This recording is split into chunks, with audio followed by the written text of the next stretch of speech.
அஸ்ஸலாமு அலைக்கும் வரஹ்மத்துல்லாஹி வபரகாத்துஹு. அன்பர்களே, நண்பர்களே, சகோதரர்களே, விபச்சாரம், ஜினா, அல்லாஹ் குர்ஆன்ல சொல்றான், வலா தக்ரபு ஜினா, விபச்சாரத்தை பக்கம் நெருங்கவானம். இது மானக்கேடான ஒரு விஷயம். அந்த வழியில் நெருங்கினீங்கன்னா வெளியே வர ரொம்ப கஷ்டம். அதிகமானவர்கள் கெட்ட தொடர்பில் வாழ்கிறாங்க.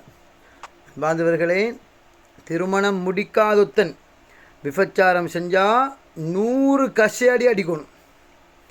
திருமணம் முடிச்சொருவன் விபச்சாரம் செஞ்சால் கல்லால் அடித்து கொலை செய்யணும். இறக்கம் காட்டுகிறான். இதுதான் இஸ்லாமிக் சட்டம். அன்பாந்தவர்களே, கண்ணியத்துக்குரியவர்களே, இமாம் ஷாஃபி ரஹிமஹுல்லா சொன்னாங்க, விபச்சாரம் ஒரு கடன். எந்த அளவுண்டா, ஒத்தன் 2 திரகம் கொடுத்து ஒரு பெண்ணோடு விபச்சாரம் செஞ்சால் இன்னத்தும் வருவான், 20 திரகம் கொடுத்து இந்த விபச்சாரம் செஞ்ச மனுஷண்ட சகோதரியோட அல்லது பொம்பளை பிள்ளையோட அல்லது உம்மோட அல்லது மனைவியோட 20 திரகம் கொடுத்து விபச்சாரம் செய்வான். அன்பாந்தவர்களே, கண்ணியத்துக்குரியவர்களே, அல்லாஹ் குர்ஆன்ல சொல்கிறான், விபச்சாரம் செய்யக்கூடியவன் முஃமினான பெண்ணை திருமணம் முடிக்கக்கூடாது. ஒரு விபச்சாரம் செய்யக்கூடியவன் ஒரு முனாஃபிக்கான, அதாவது முர்த்தத்தான பெண்ணை தான் முடிக்கணும். முஃமினான பெண்களை விபச்சாரம் செய்யக்கூடியவனை முடிக்க முடியாது. அதனால் அன்பார்ந்தவர்களே, இந்த விபச்சாரத்தை விட்டு உங்களை பாதுகாத்துக்கோங்க.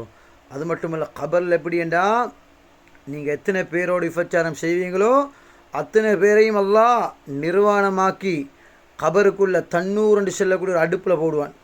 அந்த அடுப்பில் கீழால் நெருப்பத்தும் மேலால் வெளியே போகலாம்.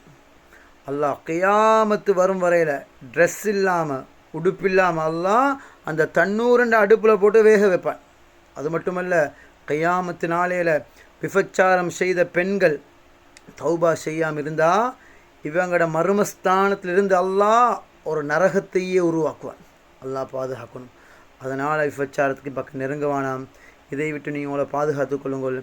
உங்களோட குடும்பத்து மக்களையும் பாதுகாத்துக் கொள்ளுங்கள். அல்லாஹ் ரஹ்மத்து செய்வான்.